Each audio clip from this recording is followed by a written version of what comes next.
Bigay din sila pahayag. May bagong video din, ano? Oo, si Insa na.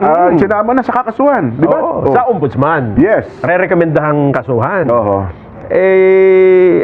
Pagka Iba yung re-rekomendahan na kasuhan, iba yung kinasuhan. Sino ba yung kinasuhan at sino yung re-rekomendahan na kasuhan? Kanina po ang inirekomendang kasuhan ay si dating House Speaker Martin Romualdez at saka itong si dating Congressman Saldico. Pero ngayon, iba naman ito, Nason. Yung may warrant of arrest. Yung may warrant of arrest, ito yung sa ipinal nila sa Sandigan Bayan eh. Ayun, minako na yan nung isang linggo. Sa Nauhan. Babasahin ko na lang yung buong balita dyan para magkaroon tayo ng context dun sa ano ba yung ipinail. Ha? Inirekomenda po ng DPWH at ng ICI ang pagsasampa ng plunder at iba pang kaso laban kay dating Speaker of the House Martin Romualdez at dating ako Bicol Representative Saldico. Isinabmit po ni Secretary Vince Dizon kasama ang iba pang opisyal ng ICI ang kanilang Joint Referral Report. Naglalaman po ito ng rekomendasyon sa Office of the Ombudsman. Kaninang umaga, nakita ko yung video dyan. Ang dami nilang mga kahon-kahong dokumento. Yes. Nang hingan ho ng pangunahing komento, sinabi naman ng tanggapan ni Romualdez na handang harapin ng dating speaker ang anumang isasampang kaso sa kanya. Ayon kay Dizon, kabilang ho sa joint referral ang mga kontratang kinabibilangan ng SunWest Incorporated at High Tone Construction mula 2016 hanggang 2025 na sumasaklaw sa proyektong nagkakahalaga ng halos 100 billion pesos. Nahahati ito sa 67 billion pesos sa SunWest at 32 billion pesos para sa High Tone. Kasama din daw sa referral ang mga sinumpang salaysay. Eto na. Alam mo ba kung kanino mga salaysay ang tinanggap nila? Kanino? At ginamit na babasihan dito? Yun sa sinasabi nilang peke ang notaryo niyan, hindi yan. Gano'n, so ginamit po ang salaysay ni retired sergeant Orly Gutesa. Nako, Kaugnay ito kina Romualdez at ko. Sinabi noon ni Gutesa sa harap ng Senate Blue Ribbon Committee na kabilang siya sa mga naghatid ng male-maletang pera sa bahay ni Romualdez at ko. Magandang balita yan kung totoo yan. Apo. Dahil kung ginamit si Gutesa, yung statement po niya. statement niya, dahil sa matagal ko namang sinabi na yung statement na yon ayun ang pinaka-credible. Walang sino man, bukod kay Gutesa, ang gumawa ng isang statement na nagtatahi mula kay Saldico hanggang kay Speaker Martin Romualdez. Di ba?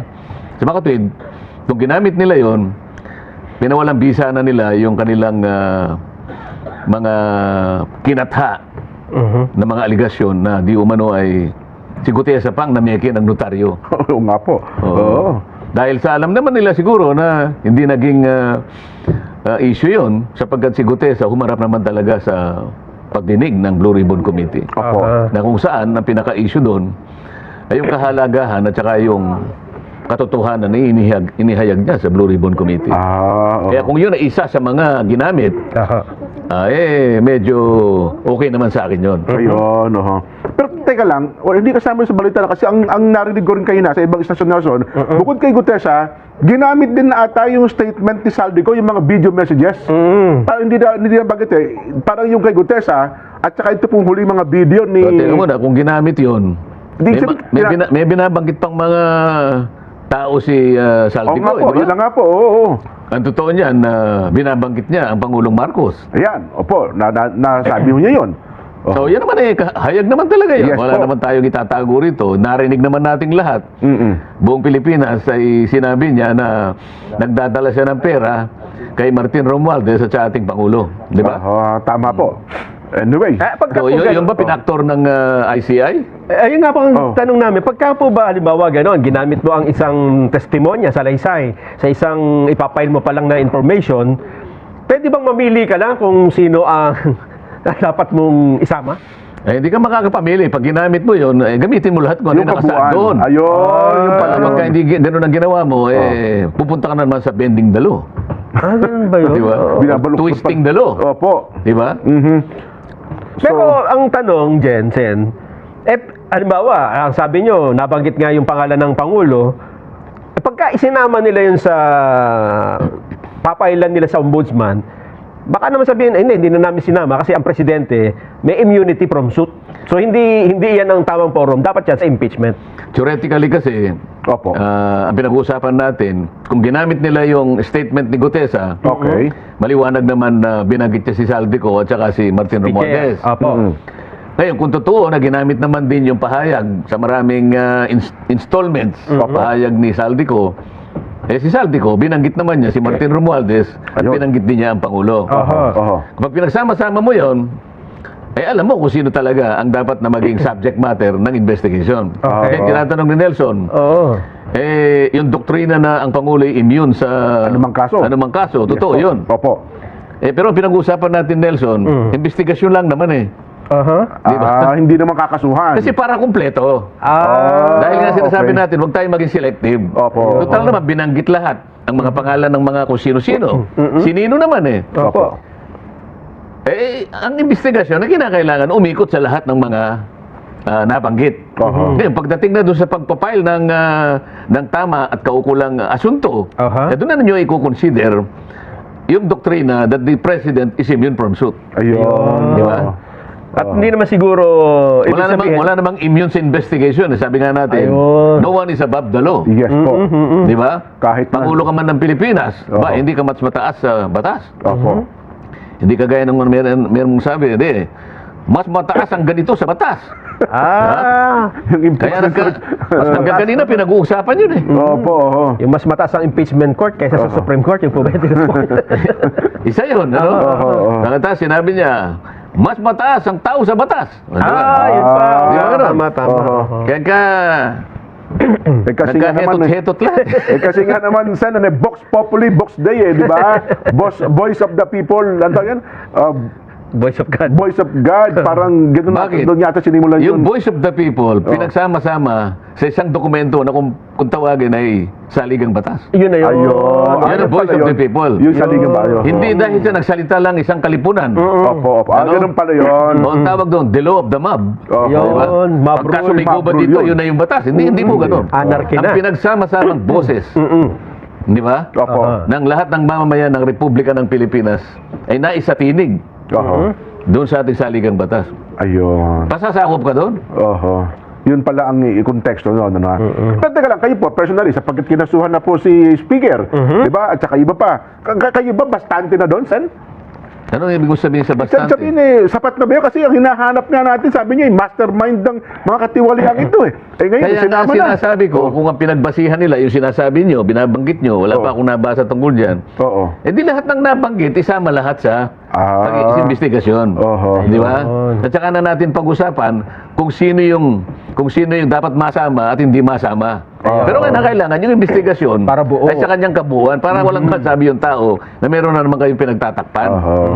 So kung yun ang pagbabatayan pala natin, Nelson, kasi nga kanina, yung sinampahan na ng kaso, di ba? Ng, So, iwanagin natin, madali lang yan. Si Gutesa, Opo. marami siyang binanggit. Aha. Yung nagdala ng pera, binanggit niya si Congressman Eric Yap. Opo. Tama po. Tama. Pagkatapos, dinala sa bahay ni Saldico. Si Saldico, mula sa bahay ni Saldico, ibinigay kay Speaker. Opo. Sabi naman si Saldico, totoo yun, sabi niya. Oho. Pero hindi naman sa akin napunta yan. Binigay ko kanya si Speaker at saka sa Malacanang. Oho. O sa mga trade, napagtahi-tahi na. O di lahat ng ito, tuntunin lahat. Ayun. Hindi naman natin sinasabi na pagkomo inimbestiga, Yun na kagad. yun na kaagad. Siyempre, Kasi kung kaya sinasabi natin naimbestigahan yung konteksto ng investigasyon Opo. para sa ganun malaman ng tao. Kasi ang tao naghihintay eh. Nag-aabang. Ang problema, Sen, noong ito ay marinig ni Senador Panfilo Lacson, meron na kagad siyang conclusion, di ba? Oo Sabi nga. niya absolutely, walang untrue and false na may kinalaman dito ang Pangulo. Paano niya nalaman yun? Misrepresent lang daw po. May batay sa pahayag ni Yusek Bernardo. Kasi yun daw kilometro sa Hindi- kanya ni Yusek Bernardo. Ang nag-uutos, ang kumakausap, ay sina Adrian Bersamin. At saka itong si Yusek Olabar. Bakit? Yung pag-uusap ba na yun, yun na yung, yun ang kabuuan ba ng mga bagay-bagay na dapat na isangkot para sa ngayon masabi mo yung tao ay hindi dapat ipaghabla o dapat ihabla. Yung ba pakikipag-usap niya sa isa o dalawang tao, Yun na ba yung prosesong hinahanap ng batas? Siya ba yung nasa lugar? Siya ba yung merong authority para sa ganon ay magmula doon sa lugar na yon yung desisyon para usigin ito o usigin yon o hindi dapat usigin? Siya ba? Kasi tingnan mo, yung legislature at saka executive at saka yung judiciary, hindi magkakapareho ng merong hangganan ang kanilang jurisdiction. Kaya nga kung tawagin natin ay constitutional boundaries, separation of powers. Kailangan talagang manatili yun eh.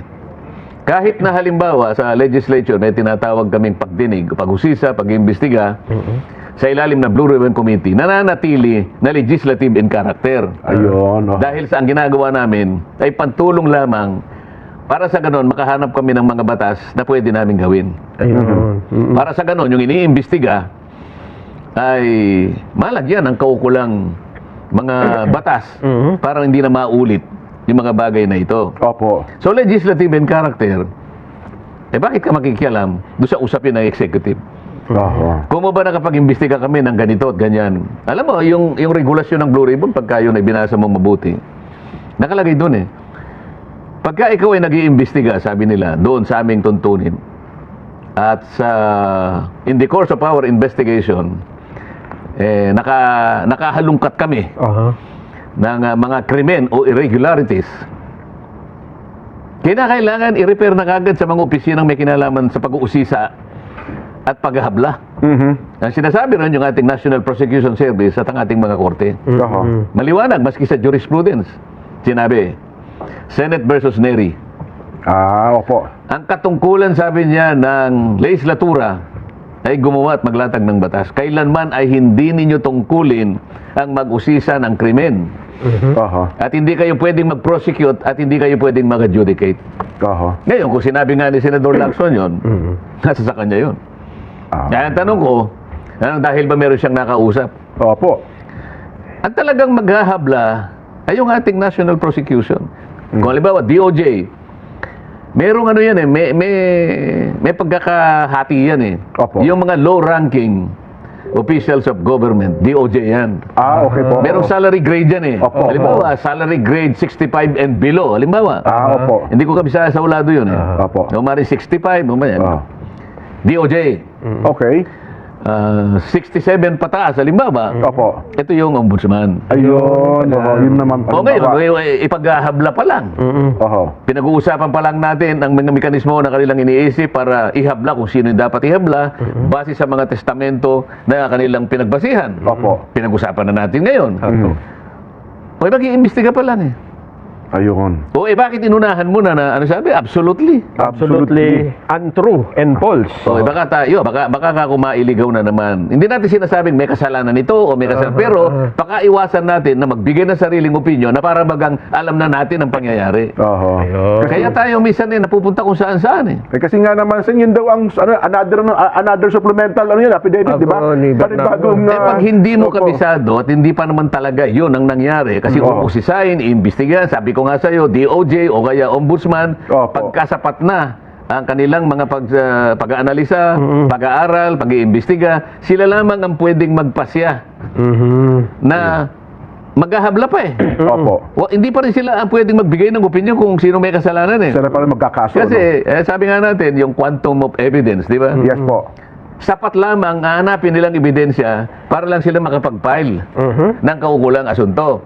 Ang korte, sa mga darating na panahon, sila lang ang magsasabi, itong may kasalanan, ito, at saka ito, at saka ito. Tama. Wala pa tayo. Wala pa po. Paano ngayon ang sasabihin mo na absolutely false and true? False and untrue. Untrue. And false. Sa Biblia may nakasulat eh. Kapag yung bulag, inakay ng kapwa bulag. Saan mapupunta, Nelson? Sa bangin. Sa kanal mo yun. Ayaw natin yung gano'n. Ang palagi nating tuntunin o panuntunan, i-guide natin ang ating mga kababayan sa pagitan ng mga tuntunin, mga batas na umiiral. Para sa gano'n lahat makaiwas dun sa pagkakamali.